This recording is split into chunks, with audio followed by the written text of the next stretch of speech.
Rolling.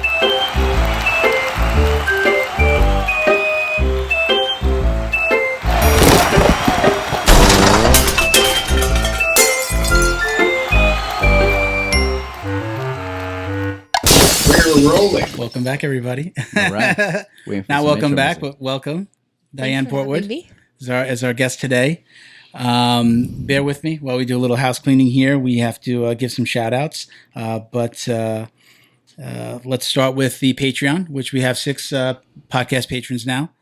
So thank you, everybody, thank you guys for supporting the show. Appreciate that. You can become a podcast patron at patreon.com/Jiu Jitsu Dummies.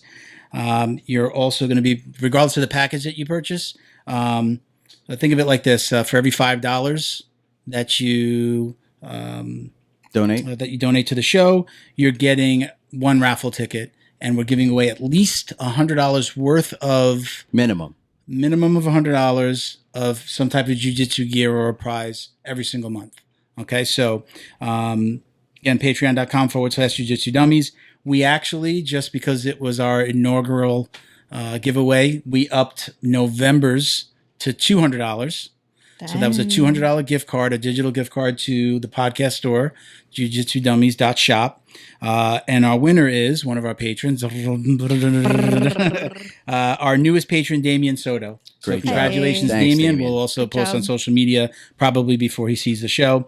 So again, he's won a $200 gift card. So congrats, guys, and thank you to all of our patrons. We have CJ Carroll, who's also the guy behind Mission 22 for us, or bringing Mission 22 to us, and Chuck Reddoor, our in-house comedian via Hawaii meme generator. Meme generator. Yeah, send those in. Keep sending those in. Yeah, keep on sending them. I message him. I'm like, keep it up. All right, good. Less work for me. And James Fisher, who, as always, we like to point out, introduced us to Fight Back CBD. So huge thank you to all those guys. We really appreciate you guys. Last episode, we announced our foundation. We started a foundation where we're going to be giving away 1-year scholarships to first responders, veterans, and children in need. And that's just getting started. So we don't have anything to announce as far as awarding anything yet, or anyone giving us nominations. We're going to just keep on posting the GoFundMe for now. It's in the description of the video and the podcast audio. Help support the show. You listen to us. Yeah. So again, thank you for the support. But you can also find us on Instagram for the foundation, specifically at the JJD Foundation. That's on Instagram. On Twitter, we are at the JJ Dummies FDN. And on Facebook, it's just the Jiu Jitsu Dummies Foundation. Okay, so you can find us anyway. If you go anywhere and type in Jiu Jitsu Dummies, you're going to find all this stuff. Okay, so real quick, who used Barebone? Oh man, I love that thing. Love it. That's awesome. Has nothing to do with the fact that they're sponsoring the show. Gets rid of my headaches like that. Which one are you using? I've got both of them. I've got the tin at work, and I keep the other one here, and really at this point carry it around with me. I get a lot of headaches right behind the neck. Thanks to my friend Junior over here. Thank you. Hurt my neck again on the other side. So when at work, I get lots of headaches, and it's absolutely work. Fan.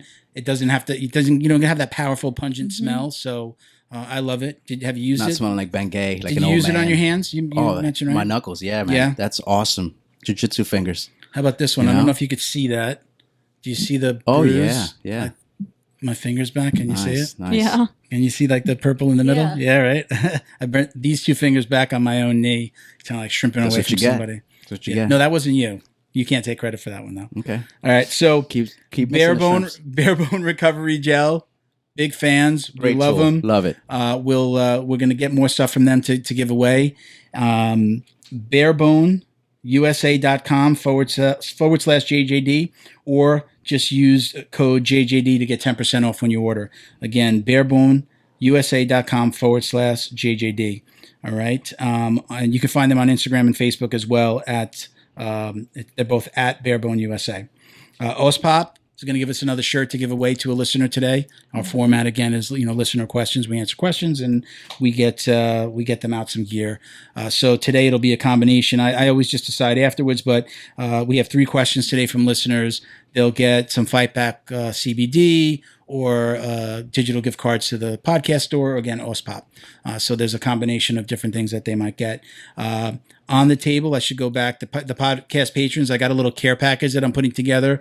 So our first 3 patrons, CJ, Chuck, and James, are all going to get a rash guard. Those are their rash guards. They're going to get a gi patch. They're going to get some stickers, and we'll see what else. Man, patrons are getting hooked up, man. Yeah, pays to be a patron. You coin that one. Go, Lucky man. sons of guns. All right, so OSPOP, OSPOP BJJ on Instagram, OSPOP on Twitter, and it's ospop.com. Check them out. Show your support. Again, if we're not supporting these jiu-jitsu companies and BJJ companies, nobody's going to. So, jiu-jitsudummies.shop. That's the old Choke Responsibly store. 10% off with code DummiesPod11. We've had some great responses already. We're recording the day after Black Friday, and we got some really nice orders from people that I recognize. Like, I'm seeing orders from people that either won on the show or just comment online. So it's real interesting to see the names and all that stuff. So, all right. So that was our house cleaning. Thank you for bearing with us, Diane. Everybody, again, Diane Portwood. Welcome. Thank you for having It's me. weird. You're like, who the hell are these freaking idiots? Number one, let's go back, because I had the same thing happen to me when I met Justin from Fight Back CBD. I'm communicating with him, and we had him on as our first Skype guest. He's out in Texas, and I'm thinking, hey, we're going to come on and talk about your art and your jiu-jitsu. And then she throws in, well, yeah, I was paralyzed from the waist down, so that's interesting. And I'm like, wait, rewind. What? Wait a minute. Where is this going to go? So, Junior and I were talking before the show. It's like, where do we even start? So I think that maybe let's talk about the artwork first, and then we'll kind of circle back with the jiu-jitsu. Okay. So number one, you have given us this beautiful painting. Yes. I'll let you. Is there a name? Do you name each piece? Yeah. Let me So put it this way. basically what I do is I have the original work, and I always get it scanned for prints. Okay. And traditionally from an artist, you get a paper print that you have to buy a frame for. Okay. What I like to do so that they're all hand finished is I take that paper print, I build a box mount, I build all my frames, I do woodworking as well. And I paste it down and resin it so it has the same shiny finish as my originals, and it's also hand finished. So it was touched by the artist, where most things like that are super mass produced. They're just printed, like you can get them printed on canvas, like there are companies that just print them. Exactly. So that the artist never sees them. So that way I feel it has more integrity Personal as a piece touch. of art. Okay, awesome. So that's what I brought for you guys today. And that piece is actually called "What a Shame You Lost the Brain That You Never Had." Because all my titles are very melodramatic. That is awesome. We thank you. And we're going to be, I think we're going to have that hang in here in the studio for at least a few podcasts. So we can get some exposure. We'll be able to post for you, and thank you, for coming out and giving that to us. And then I think we're going to use it as as one of our raffles for the foundation, our podcast page. So we really appreciate that. And look, everything kind of circles back. The show supports, the patrons support the show supports the foundation. So we appreciate it. That's going to help us get somebody into our foundation system and win a scholarship essentially at some point.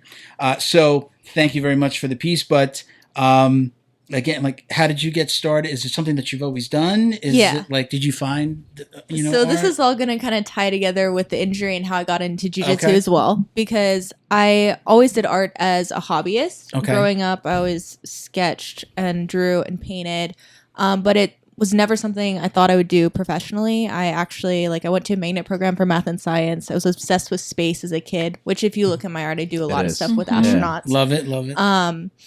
And I really wanted to go into aerospace engineering, and I looked at employability prospects, and that's such a hard major.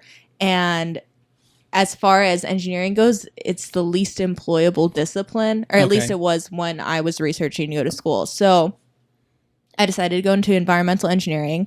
And while I was in school, I was also riding horses and managing farms and all that. So again, the art was always in the background as a hobby and a stress reliever, but I was never trying to sell my work or anything like that, because I was trying to balance going to school full time, managing farms, trying to get to the Olympics for the sport I did called eventing, which is an equestrian sport. And so there wasn't time to have this little side gig business. What happened was I got hurt. And when I was stuck in a wheelchair, I obviously couldn't do any farm work or ride any horses. So all I did was paint because it was a huge like stress reliever for me. Obviously that was a tumultuous time in my life. And good distraction. Yeah, and I couldn't do anything else, and it was like a good outlet to have. So at that point, I posted some photos on like Facebook and Instagram, and one of my very early pieces went extremely viral on Tumblr and Instagram, sold without me trying to sell it, and I was in a bunch of medical debt. I was broke as fuck. I was like, so it was just, I was like, okay, well, I can't do anything else. If this is selling without me trying to sell it, I should market this and see what I can do. And then my whole career took off from there. That was like going on 5 years ago. Okay. Or yeah, going 4 years ago.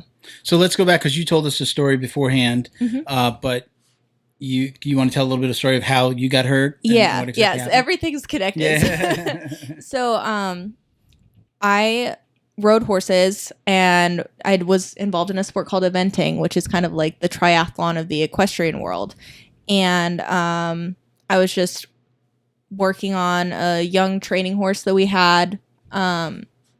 So total freak accident because this horse was not really that unmanageable, and it ended up rearing up and falling over sideways on top of my right leg and my right side of my body, and it couldn't get up because it fell between basically me and a fence. So either it was going to roll over my entire body and just crush me to death, because horses are 1,200 pounds. Okay.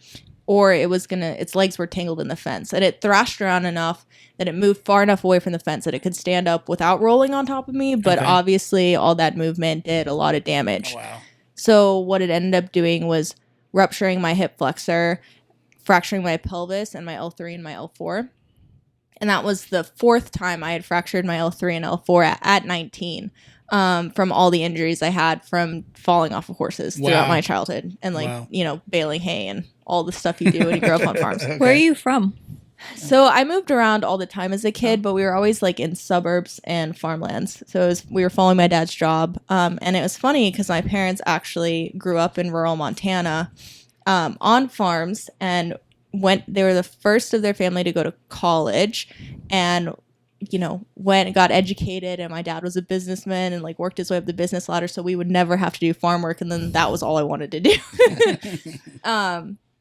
So I guess it was like in my blood or something. But yeah, I grew up in that. And so after like all these injuries, obviously that was the one that finally ended my career. And what ended up happening was I had extensive nerve damage, and I was told I would never walk unassisted again, whether that they weren't sure how well I would recover, whether that meant I would mostly use a wheelchair, or I would get to the point of using a cane. And I, of course, being a stubborn 19-year-old that had at the time been like very active, doing farm work, a professional athlete, I was like, that's not an option. So obviously I was in extensive physical therapy. And then I started looking for different ways to help myself. And one of the things I found was I actually had, through some friends, I knew people that did jiu-jitsu, and they had always gotten me they wanted me to try it before I got hurt. But I was always kind of scared, and I thought it was gross, and I didn't want to touch people. And, Feel sweat. And dripping Didn't have sweat on sweat me. dripping in your eyeball or nothing. yeah, like that. exactly. I was like, no, I'll shovel shit all day, but I'm not gonna do that. I was going to say versus horse shit. that you're Exactly. stepping in. That's all right. It's Yeah. fresh. Yeah. And so they, after I got hurt, actually reached out to me, which I appreciated because at the time I was like very isolated. I was just like staying at home, being mopey and all that. And I can imagine. Could have gone a dark way, right? Could have gone. Exactly. It could have gone really, really poorly. Because I just lived in a mobile home by myself on an 80-acre farm. Like, I didn't have to go see it. You know what I mean? Wow. So they reached out to me, and they're like, hey, we're going to compete up in Jacksonville. I was living in the Ocala-Gainesville area at the time. And we want you to come, like, watch everybody compete. And so I got out of the house, and I went there, and there was a purple belt, and I, to this day, have no idea who this guy is, and maybe people through this podcast will help me figure it out, but he was a veteran who had both his legs blown off in Iraq. He was competing at purple belt and winning, and I saw that, and I was like, okay, he has no legs, and he's doing this. I can have shitty legs and do this. You have no excuse, right? Yeah. At that point in time, it's like, opened up your eyes. Yeah. And so I added that to my physical therapy, and I started to like slowly regain balance and movement that I was told I would never have. And so I kept with it. I hated it at first. I really hated jujitsu. I didn't We like almost it. heard how much. And so I kind of stuck with it just because it was helping me. And then I learned to love it. And I don't know if there's some sort of like Voodoo spell. yeah, I don't know. Now, You don't wash your belt, do you? no. My girl. You took my That's last. what it That is. was going to be my outro question here. You ruined it See? for me, man. Damn it. Don't wash it ever. You're supposed to wash Doesn't it. matter. But anyway, so wait, listen. Let's just jump in here real quick. And I'm sorry, I completely like so excited to have you on. You're good. We didn't go around and introduce ourselves because people listening on the audio only have they need to put the names with the voices. So go ahead. Hey, Junior, it's Junior. Jiu-Jitsu black belt. Yep. Felipe and Sofia Morante. Fight Sports Coral Springs. Hey, got it right. Chuck, you're not getting me this episode, Chuck. I'm Janet. I'm a blue belt also at Fight Sports under Felipe and Sophia. Milton Campus, purple belt. Fight Sports, Coral Springs. We have a fight back weird thing happening that we forget how to say our own joke. So Fight Sports, Coral Springs, purple belt. Some of the usual suspects. The weirdo behind this whole idea. the usual suspects. Raul and Mauricio will be joining us on the next podcast. Awesome. We're going to do a couple for December and then take a quick break. Also, we forgot to shout out Fight Back CBD. Fight Back. We didn't forget. Janet's got our Fight Back tea on. So Fight Back CBD on Instagram, Fight Back CBD on Facebook, and fightbackcbd.com. Use code JJD to get 15% off. So thank you, Justin. Justin, I didn't really forget about you. I planned to do it that way. So okay. So we talked about how you found jiu-jitsu. Mm-hmm. We saw you. You guys didn't come with us to the Substars event. So I didn't. I walked in like right as your event you were starting. Okay. I had no. I put this together later, but I saw you compete at the Substars down at the Tank in Miami. Yeah, that's my first super fight. Is that the first one? Yeah. Yeah. Is it Drew got you into that, or was it like how did that whole thing come together? How did that happen? Honestly, I can't remember if Drew got me into it or if Alex from Substars actually reached out to me. Because of my social media for my art is fairly large, I find that I have an easier time getting on cards than I probably should have. Whether or not that's fair. But it does help because I do have like a lot or significant amount of the South Florida Jiu-Jitsu community follows me or has found me or whatever. So I can't remember who approached me first, but I did end up getting on the card. And I mean, there's not a lot of girls that do this. So especially there's not a lot of girls that compete. There's not a lot of like upper level girls that compete. So what ended up happening is they couldn't find me a match at blue belt, so I fought against a purple belt, which I was fine with. I'd been a blue belt for, I guess, a year and a half, 2 years at that point. And how long you been training now? 4 years. Okay. Total. And you just got your purple belt this summer. I actually got it. They finally gave it to me after I won that super fight. Okay. Nice. All right. Nice.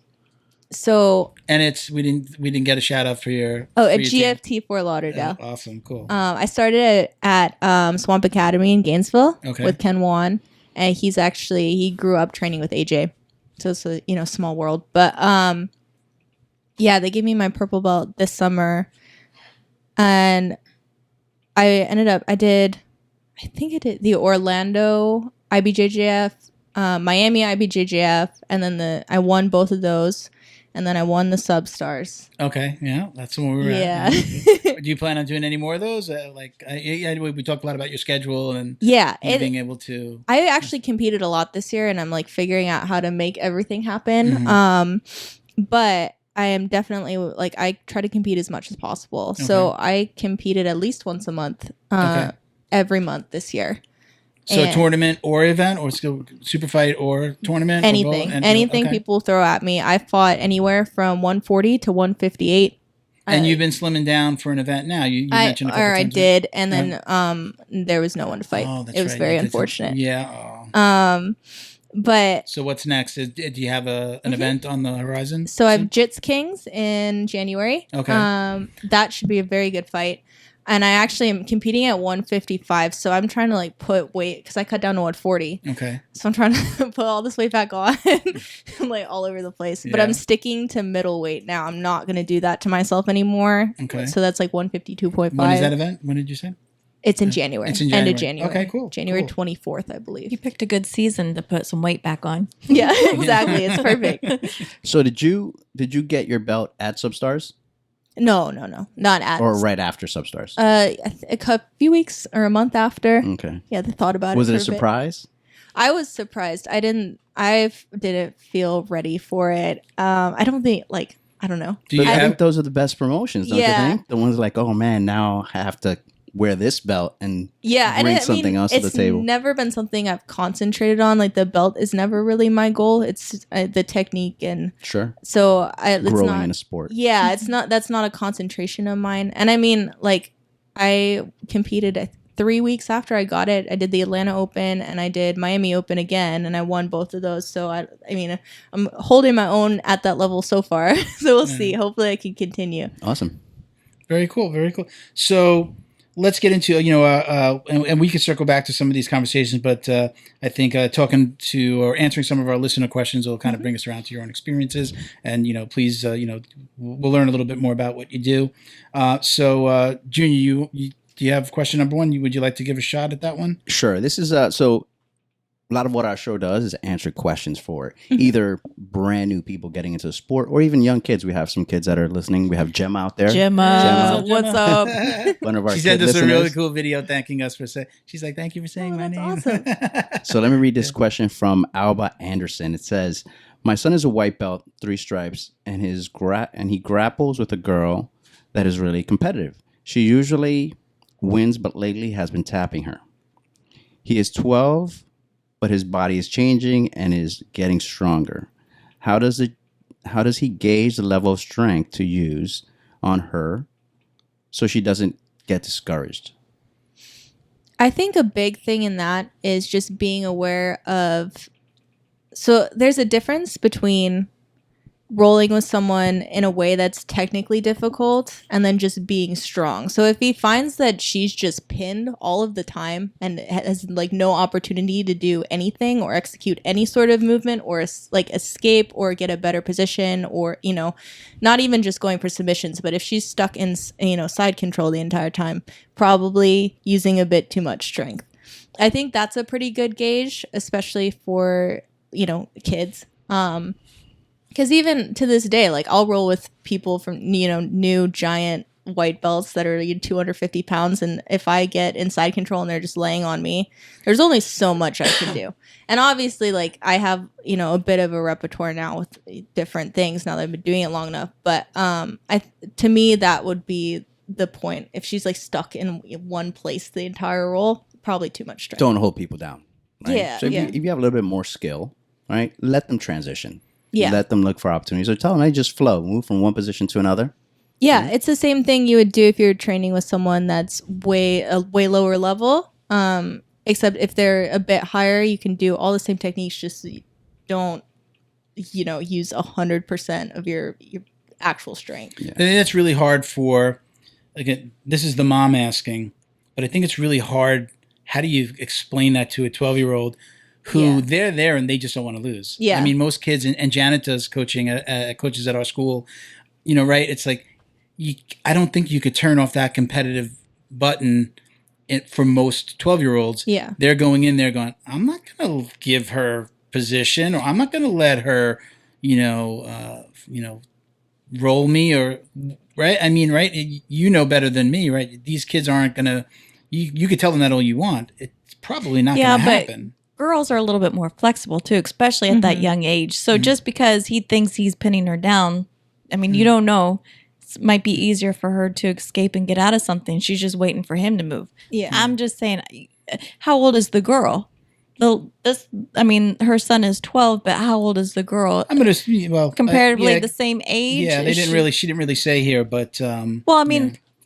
Just using some numbers here. Say she's 9. Well, be easy. Yeah. But I mean, if she's also 12, 13, she's not weak either. Yeah, she's got some muscles. I always have this weird, but that should also be for the the professor. Yeah. He should be watching, and he should Yeah. know, hey, you need to back up, or I'm going to put you maybe with somebody different. So should mom be telling her son like, hey, you can don't go 100%? I don't think should that be coming from maybe the mom? mom shouldn't say anything to son. Maybe mom should Let the voice coaches her coach? concerns to the professors. Yeah. Say, hey, this is what I was thinking. You take it from here because you're the professor. But again, we kind of go back to last episode of the parents on the sideline coaching who've never done it before.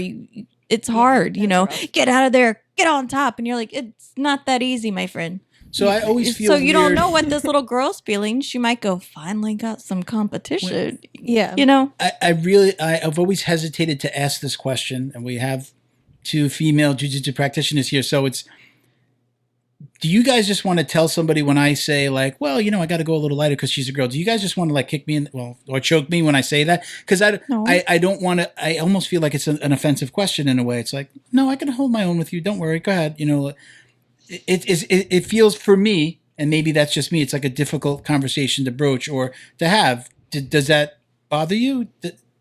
Am I making sense? Do you know what I mean? I think it definitely depends where it's coming from, but I'll say in general, no. As long if it's a well-intentioned question, then I think most reasonable people will not take offense to that. Yeah. It's not coming off pretty cocky. Yeah. If it's coming from a place of just like genuine concern or like just wondering, then yeah. We have a lot of women. I definitely credit the fact that we have a lot of girls because we have a husband-wife team, right? They're 2 black belts, pretty much at the they both just got their third stripes. degree. Third, yeah. Well, technically, Congratulations. Sophia got her third. Felipe was away, so she outranks him. Take out your punishment on sorry, Milton, Coach. please. Not on me. But we have a lot of young girls and females in general, right? We have women and parents of children who are training, who now train. That's happened a lot, right? So when I first started there, I just rolled with the girls. It was different for me because we had like one girl that I had trained with previously in my first school for the first 2 years. So coming in, I went hard with the girls. I know that I went hard, and I had to learn how to like, oh, wait a minute, what are you doing? You have to kind of bring it back. And in general, again, I mentioned this before the show, I'm usually one of the heavier guys there. So even with the guys, I have to be a little bit careful with the smaller guys or the white belts. And I've something that I have to, a white belt, I give them position, and then they grab a Kimura, and you're like, wait a minute, white belt. What do you do? Yeah. I'm still in that place where I still fight it. I don't just let it get and let them take it and start over. But I definitely didn't have I don't think I used the right etiquette with the females when I started, and it's something that I have to learn. But I don't think if sometimes the younger belts, the white belts, and even the blue, if we're not telling them, sometimes they don't realize it. I think it's definitely something that somebody has to speak to them about. I know Felipe in our gym does a really good job of putting people together and knowing who shouldn't roll with who and who doesn't have a flow roll button, who just flow roll, and it's like, But Diane, you said in your gym, you're pretty much the only higher level belt female, right? So There's no other like colored belts women that are there right now. Like I said, I teach a very, very fundamental like beginners women's class Tuesdays and Thursdays. But yeah, I'm the only girl. And I'd be lying if I said when I roll with like purple belts and brown belts there that they're going 100% most of the time. Like, no, they're not. I would just get tapped out all the time. Like I'm not disillusioned like that I'm just as strong as them. I'm pretty strong. I grew up doing farm work, and I lift, and I lift heavy, I deadlift, I bench press, but there's just biological differences, and that's fine. And so like, luckily, because it is a small gym, and I love my gym, people are really good about gauging how hard they should go, that I get like I'm able to learn. And I think it's just a very similar thing to like if you're rolling with a guy who's significantly smaller or less experienced than you're not going to just, unless they're maybe being rude or spazzy or whatever, just like smash them, And there are certain days where they do, because like sometimes I deserve it. Sometimes, sometimes I get a little bit too much of an attitude. Just came back from the IBJJF win, feeling too good about myself, So like sometimes I deserve it, and it's fine. But it's not every single roll with every single guy. Like they're going 100%, because that I just wouldn't learn anything. I would never like even have a chance to practice certain positions, you know? So that kind of goes into our I next agree. question. I'll read this one, Janet. I'll leave number 3 for you if that's okay. Okay. Roberto Santiago, who is he's been somebody that I know that's watched the show, and he sent in questions before. You know Roberto personally, right? Carlson Gracie Broward. Yeah, you've trained with him. He's asked this question a few times, and I think I feel like I know that he's a white belt, and I feel like he's trying to understand how he needs to act a little bit. I'm reading into that question a little bit with he's trying to educate himself on how to roll with women a little bit. I think kind of like what I said before is like nobody really told me. I didn't really roll with women before, and here I go to a school with a bunch of girls, and I'm rolling with girls, and I had to kind of figure out, you know, in my own way, you know, how I should be rolling. So he says, a few women I know are now seeking all women BJJ classes based on either feeling uncomfortable or experiencing inappropriate behavior when rolling with men. What do and don't advice would you give men who are rolling with women?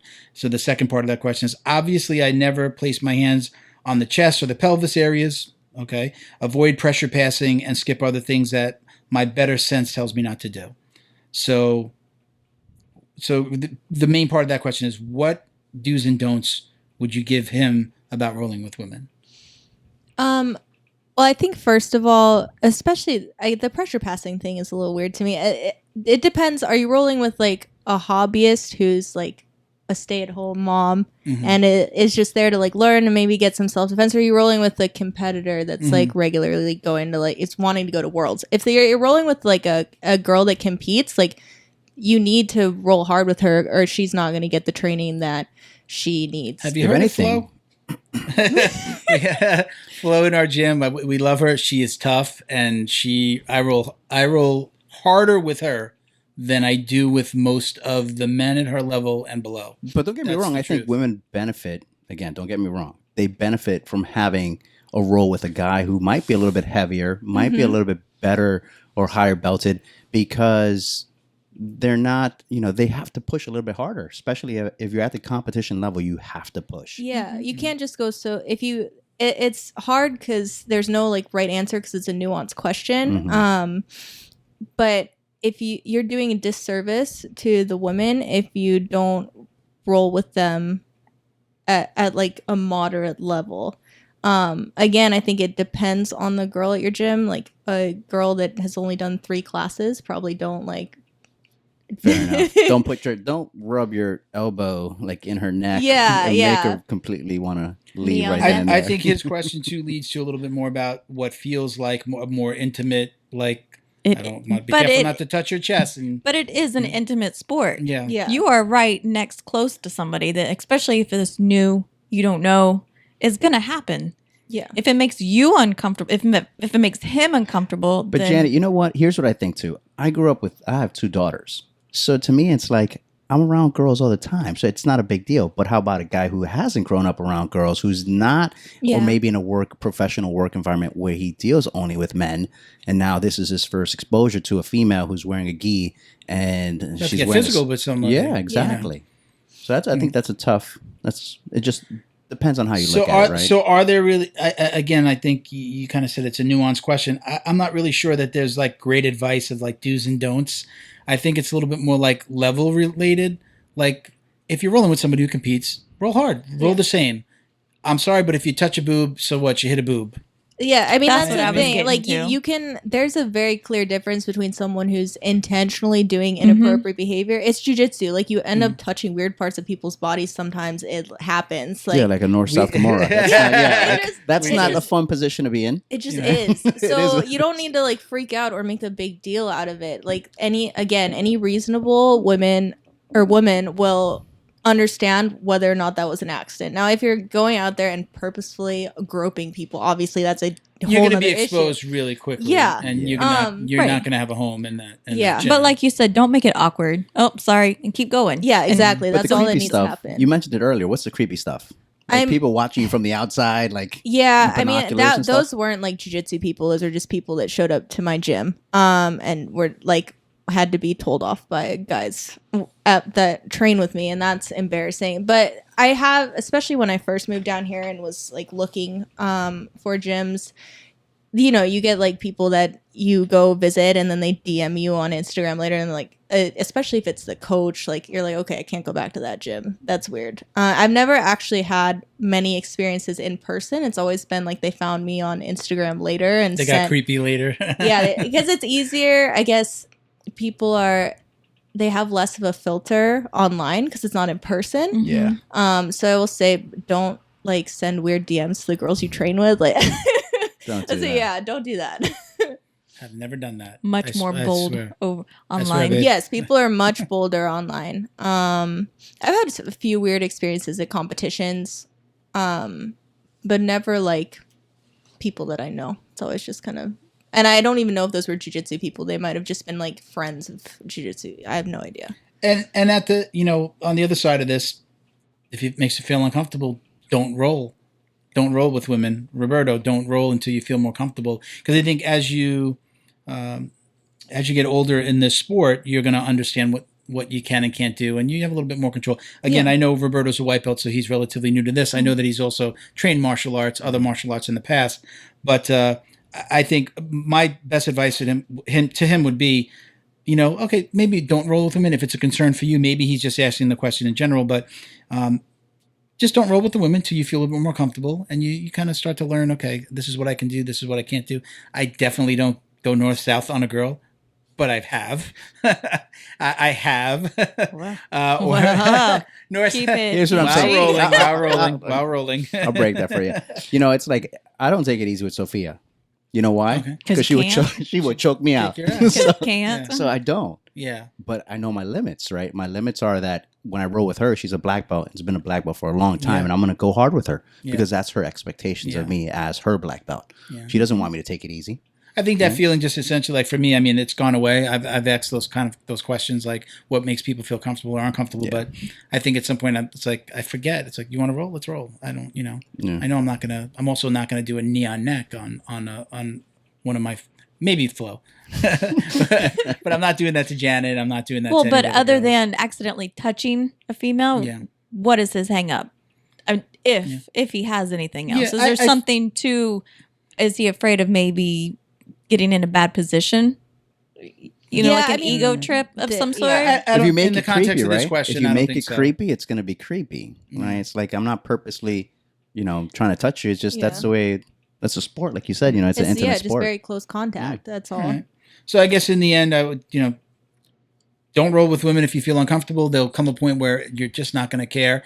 I think there's also that element of too, like we know each other so well now that it's not a big deal. You're right. We train. Janet's husband is usually standing. He's rolling 10 feet away.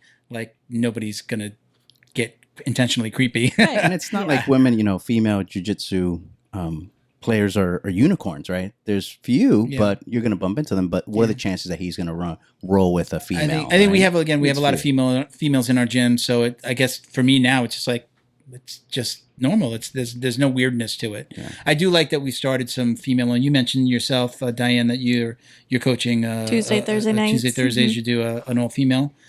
More basics. I know that on Tuesday and Thursdays we've also kind of split off. Yeah. We split the mat in half, and it's just like all girls. I really like it, and I like seeing it because we do have a lot of younger girls that are just hitting, I guess, that 16-year-old mark where they're going to the adults classes, and here are these big ass sweaty guys, like I think that's a little intimidating. I think that's great for that as a continuation. They came from the kids classes and now they're going into, some of those girls still train with us, but some of those, stick to the old girls classes on Tuesday, Thursday. Right. Mm-hmm. I don't know if you have anything to add to that. It's working out pretty well, right? I mean, if the girls like it, it's just a different type of training. Yeah. And some of us, Flo and I, we've been blue belts for a while now. And then some of them are fourth class in. It's just kind of fundamentals. Yeah. But it's good to always be reminded as no matter what belt, go back to the basics. Okay. Yeah. So let's go on to the next question. Do you have it over there? Number 3? Yeah. So this is from Andrew Donaldson from Triple Crown MMA in Florence, Kentucky. Are you from Kentucky? I am not from Kentucky. Where are you from? I'm from Kansas. Kansas. I knew it was a couple with a K. more states in. I'm a 41-year-old guy that started about 6 months ago and still coming back from left side paralysis after brain surgery. What benchmarks should I look to accomplish here in the beginning? Any advice is appreciated. completely Okay, coincidental. yeah. But I absolutely, when I saw the question, he had sent that question a little while back, but obviously we're not doctors and we didn't have experience with it. So it was the perfect question for you after we spoke. So take it away. Well, I mean, the first thing he needs to do is clear everything with his doctors that he is okay to be doing this, because I don't. Because we are not medical professionals. Yeah, I and we're am giving out not. any I am not a advice. medical professional. I'm not liable for what I'm about to say. The cool thing that I found when I started jiu-jitsu and was recovering is that because there's so many body types and so many different situations that happen, it is very adaptable to people with injuries because of that. And if you find a good gym that's willing to work with you, they will work with you. Like, my teammates are great. I still have issues to this day. I can't feel pain in my feet, so foot locks for me are very dangerous because I don't know when I'm getting hurt and when I'm not. I have fairly significant balance issues still, so wrestling's really hard for me. So if I have a question that isn't relevant to the rest of the class because no one else has these issues, I'll ask it out, after class, and they're like, I have people that'll work with me. And if you find a good gym community, they'll do the same thing for you. I would say, so if it's just left side paralysis, is a very different situation than what I was in. But you just have to, you can't expect miracles to happen. You have to take it one day at a time. Like, everything that happened for me, I'm still recovering. I still am on a slew of medications. I still am in physical therapy, and I will be for the rest of my life. So you can't, I would say the best thing to do is to not set expectations so high that you will inevitably be disappointed. Because it's not a miracle cure, but it is a great physical activity to do that is adaptable for the condition you have. I would say more so than a lot of other sports. Do you credit jiu-jitsu with a, kind of the lion's share of your recovery? Did it help? Was it, I would think the mental side of it too, being able to get rid of that frustration and that stress of what you're going through.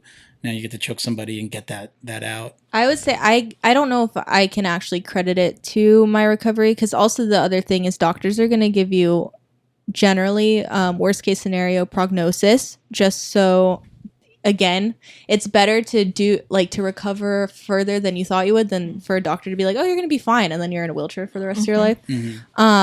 So I can't say, and neither really can my doctors. They've actually done some case studies on me because they're not sure why I recovered as well as I did, because I should not have. But I think the big thing for me was, like you said, the mental part of it, because that was a really rough time in my life. I was isolated from my family as well, so I really didn't have anyone. And the gym becomes your community. You make friends, and some of my best friends are people I've met through jiu-jitsu that even I don't live in Gainesville anymore, but we visit with each other multiple times a year. And I think that the community portion of it was so healthy for me at that time I really credit it to keeping me motivated. Your morale. To continue with my physical therapy and not give up on getting better and things like that. Okay, awesome. Do you feel now when you train that there's certain positions you need to be more careful of? Stand up is hard. I am more likely to get hurt because I don't have full awareness of, first of all, where my legs are. So spatial awareness, when you raise your leg and you can tell where it is in the air. I don't have that as much with my legs, so I don't fall super well. And then, like I said, the whole foot lock thing is so foreign to me because I have to see where my foot is, because I just feel pressure. I don't really feel pain, and I don't feel And you feel the pain, it's too late already, especially with foot locks, ankle locks, and all that stuff. I feel a little bit of joint pain, but I've stepped on glass before and I had not known it because sharp pains I don't really feel anymore. So I just have to be super, super careful there, because I have actually broken my ankle once in a straight ankle because I didn't realize how bad the nerve damage was. It was actually the night I got my blue belt. And I woke up the next morning and my foot was giant and purple, and I still didn't feel any pain, but it was wobbly. I couldn't I didn't have I couldn't put weight on it because it wasn't stable, and it turned out I had a 3rd degree sprain. Wow. I'm assuming your teammates, guys that you roll with constantly or train with on a regular, understand. Yeah, they know. And also no one should ever rip footlocks when you're training. Competition is a different thing. Like, I understand when I compete, I'm putting myself in a situation where I can get hurt, and that's for anyone, whether or not you have other like issues. When you're training, like, you shouldn't. It's just so easy for those to go bad quickly that you shouldn't rip them anyway. So I've never had an issue with it, even at other gyms, just because usually once people grab some sort of like heel hook or whatever, they kind of like look at you. They're like, hey. Generally, if they're not a dick, you know. Right. So that's not been an issue in training. Do you guys have a rule? I don't know if I'm asking like a behind the scenes question, but do you guys have like a rule of no footlocks at a certain level? Like, you don't have, usually not having a white belt come in and like, you know. I mean, they're not really, like, but no rule set in stone to like, not really set in stone. It just depends on what their goals are and like what they're trying to do. And then also, like I was saying to you guys, I think before we were recording, most of the people in my gym are like purple belt and up anyway. We have like a bigger group of blue belts now, but very few white belts right now. So it's not really an issue anyway. So tell us again where you're at. You're at GFT, right? Yeah. GFT where? Shout out your gym. In Fort Lauderdale. GFT Fort Lauderdale. It's BJJ with AJ. AJ Sousa, right? Yeah. Okay. Yeah. I know that you guys, I'm not sure how much you know about this. I know that you spoke to Thru about it a little bit because you also talked to Mission 22.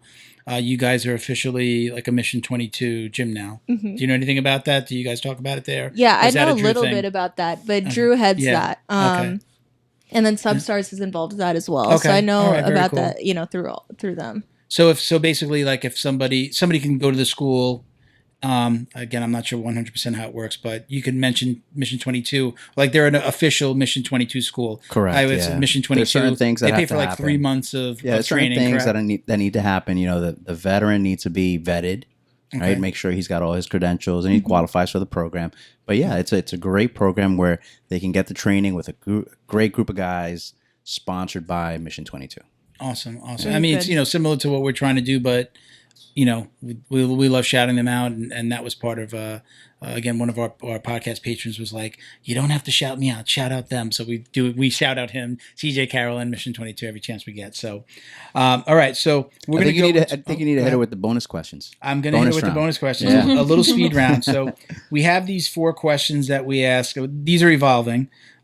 Junior's ruined my do you wash your belt question already, so but we already know. We know. So we're going to ask you 3 questions, and these are just kind of some basics. You know, we've all answered these at some point. Okay, so if you could go back in time, what would you tell the white belt you, the moment before you stepped on the mat? What would you go tell yourself? Definitely. Mine's a little different because I started off very injured, but not to get as frustrated as I used to get when I couldn't do things. And I think even if you're just a normal person, you're not injured, you have that like white belt frustration of like, oh, I don't understand anything.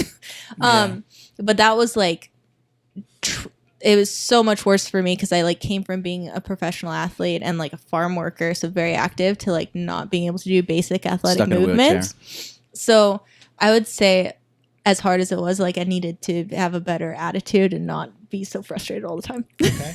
All right. Good answer. Great.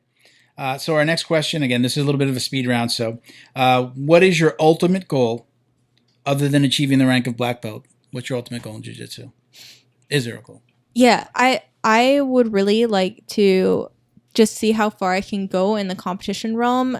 There are some questions as far as my future within jiu-jitsu because my injuries are technically degenerative. So my thing is like, I want to compete as much as possible now while I can and just see how far I can go with the injuries I have. Cause like, I like that when I compete, I'm not getting special treatment. I do worry like my teammates with certain things are like, oh, she's a girl and she's like halfway crippled.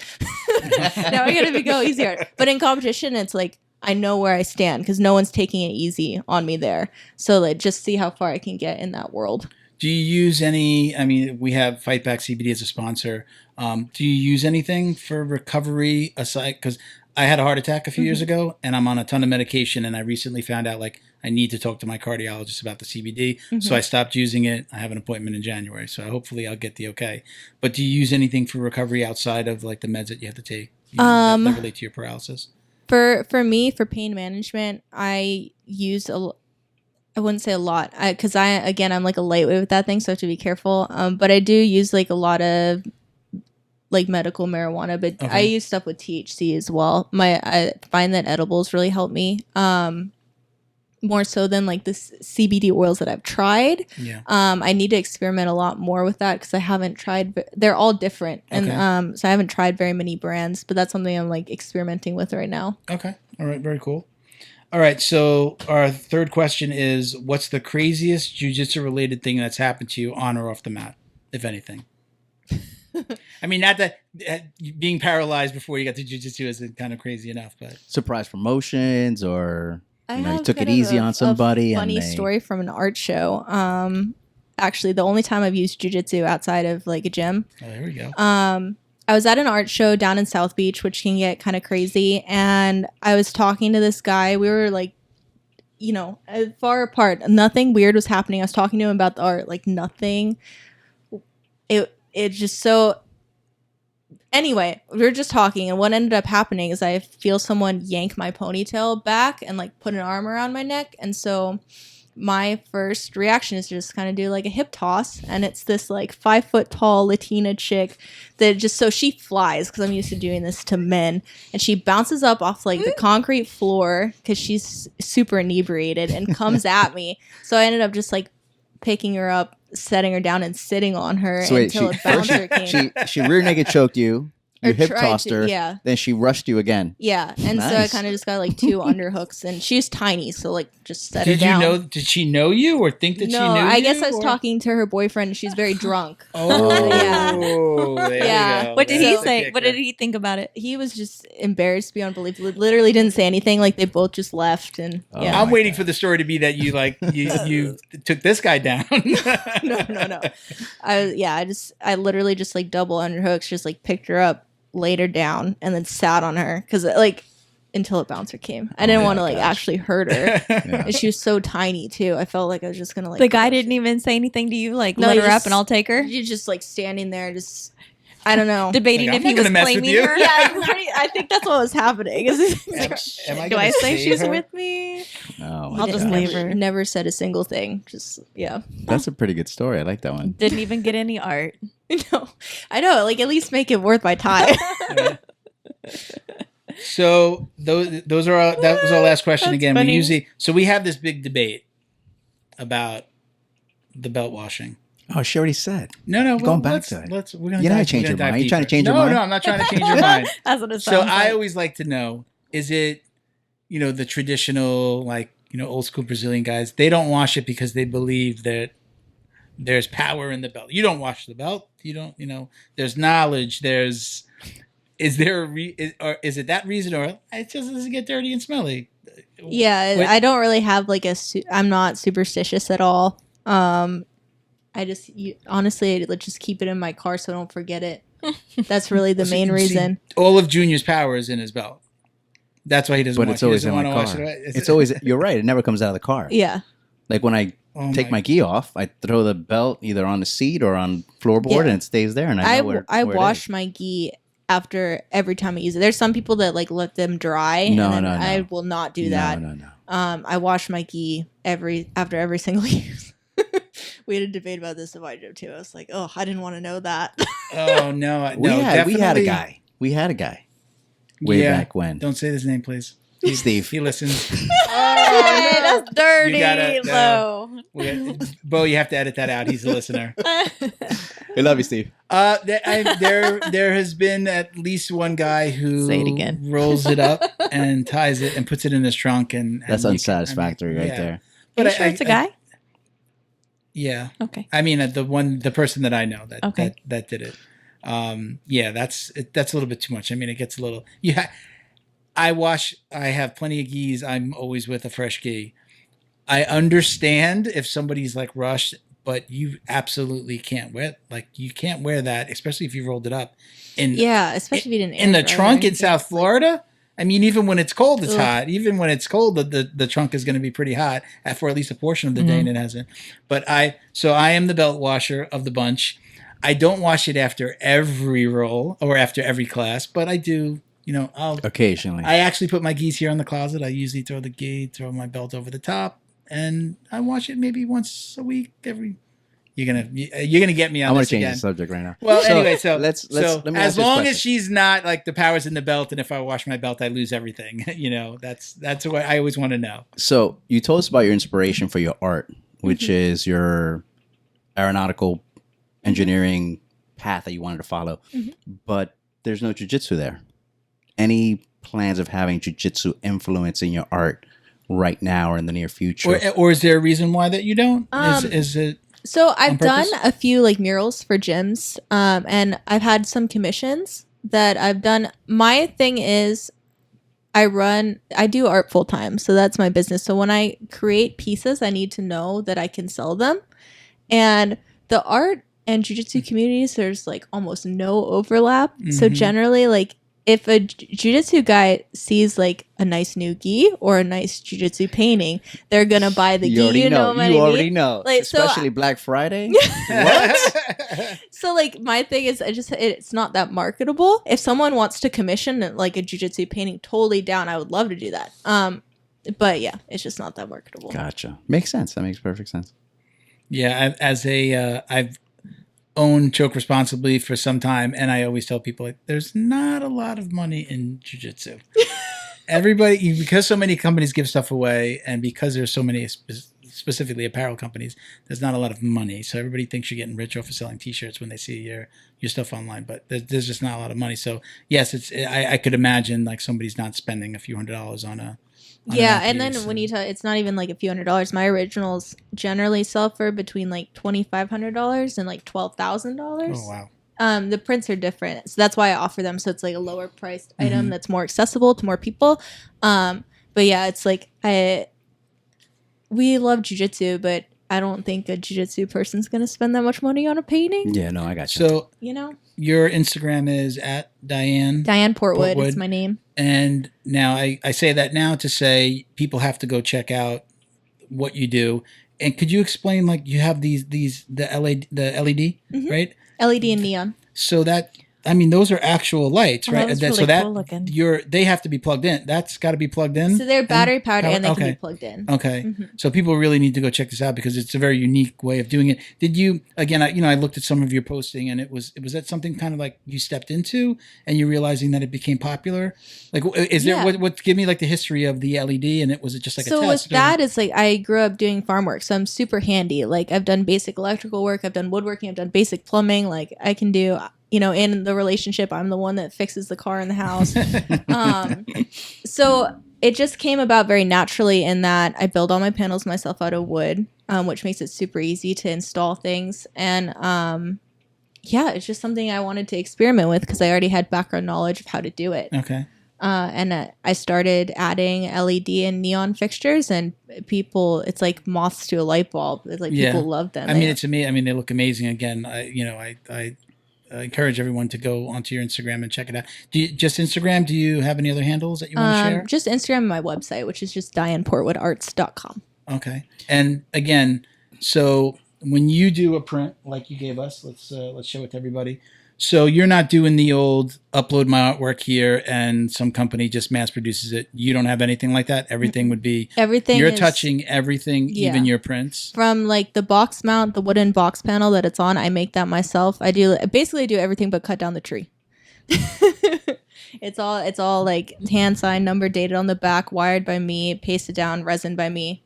And this one is called "What a Shame You've Lost the Brain That You Never Had." Mm-hmm. And if you're just listening to the podcast, it's a skull that's like exploding with spray paint. Yeah. That's actually a song lyric by the 1975. So a lot of my paintings, the ideas come from music. And so I like to use a lyric from the song as the title when that happens.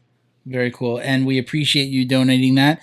So again, what we're going to do with the piece that you gave us is we're going to have that as part of one of our Patreon giveaways. So get onto patreon.com/Jiu Jitsu Dummies, become a patron. You've got $5, $10, $15, $25, $50 packages that are available. You get shout outs on the show. You get coupon codes for gear from Choke Responsibly or really jiu-jitsu-dummies.shop now. So we're going to put it to good use. We're going to use it to increase our Patreon program, which again is what's helping move the foundation forward. So we really appreciate you participating in that. We'll let you know how that goes. We'll have it hang here for a little while though, and make sure that we get a little attention for you. So again, we appreciate you coming on. I'm going to do just a little housekeeping here on the way out. So. All right. Again, shout out to our podcast patrons, CJ Carroll, Mission 22, Chuck Red Door, James Fisher. We appreciate you all. Shout outs. Yep. And Gemma. And Gemma. We can't forget about Gemma. Gemma Goff, thank you very much for listening. Congrats to Damian Soto, one of our podcast patrons, who's won $200 worth of gear from jiu-jitsu-dummies.shop. So and you did say minimum 100, right? Minimum it's going to be minimum 100. The last one was 2. Minimum 100. You even said the piece that you gave us would normally 150. So you're already above. There you go. That, there you go. There That's you go. awesome. That's great. If you want to donate to the show and to the foundation, we're starting with the GoFundMe. So check out the description in the YouTube video, the description on your favorite podcast app. If you scroll down or scroll sideways or click on the icon, you're going to see a description of the show. That specific episode, we put links to everything in the description. So you can find the foundation at the JJD Foundation on Instagram, at the JJ Dummies FDN on Twitter, and then everywhere else, including Facebook. Just search for the Jiu Jitsu Dummies Foundation, and you're going to find us. The podcast itself at Jiu Jitsu Dummies everywhere. Post, send us questions. Some of the questions we read today have actually been sitting around. If it wasn't for you mentioning the paralysis, we wouldn't have probably used one of those questions. A lot of times these questions, I save them, and there seems to come a time where it's appropriate. Thank you to our sponsors, Barebone Recovery Gel, barebonesusa.com/JJD, and you get 10% off with code JJD at checkout. All right. Ospop BJJ on Instagram. Check them out. Awesome t-shirts. I'm sorry nobody's got an Ospop t-shirt on today. We'll make sure that we represent next episode, but they'll be giving us one shirt to give away to one of the listeners whose questions we used today. So again, Ospop BJJ on Instagram, Ospop on Twitter, ospop.com. Let's not forget Fight Back. Can't forget Fight Back. We saved the best for last. Justin's been with us since the very beginning. We were giving away CBD from the first show at Fight Back CBD on Instagram and Facebook, and you can find them at fightbackcbd.com. 15% off with code JJD. And for those of you who don't know exactly what Fight Back does, a lot of that money goes right back into the jiu-jitsu world. Justin helps people with substance abuse issues. He pays for gis and training, and he, basically, helps people find their way through jiu-jitsu, right? He helps them, he's preaching the gospel of jiu-jitsu. So we thank him for not only helping us and with the show, but, big shout out to him for everything he's doing for the jiu-jitsu community. Last but not least, again, Choke Responsibly is now jiu-jitsu-dummies.shop, and you can get 10% off with code DummiesPod11. Okay, so send us a picture. That's everything yet of your gear. Yes, and your patches, your rash guards. Yep. We'll post them up. Yep, tag us on social media at Jiu-Jitsu Dummies or hashtag Jiu-Jitsu Dummies. We love reposting. We'll get you some shout outs. We just did a caption contest. So somebody just won. We posted yesterday. They won a $25 gift code to the shop, to the podcast shop. So tag us and to our guests. Yeah. Want a final shout out to your gym? You want to give any shout outs? You want to say hello to anybody or give any shout outs? Yes. Obviously my gym, GFT Fort Lauderdale with AJ. And then that's about it. No favorite trading partners, right? We're not covering that, right? Drew, you're not the favorite. Drew, don't throw that question out. Thank you to Drew. Drew Phoenix, who was a guest on, I think, episode 4 or 5, who mentioned you to me shortly after the podcast, says you have to have Diane on. She's a very interesting character, and you have been. Thank you so much. We appreciate, again, the artwork, but we'll close out with saying, even though Diane does not wash her belt, wash your gi and wash your belt. Haters gonna hate. Thank you, guys. Famous line. Thank you guys for listening. Take care. Bye-bye. Bye.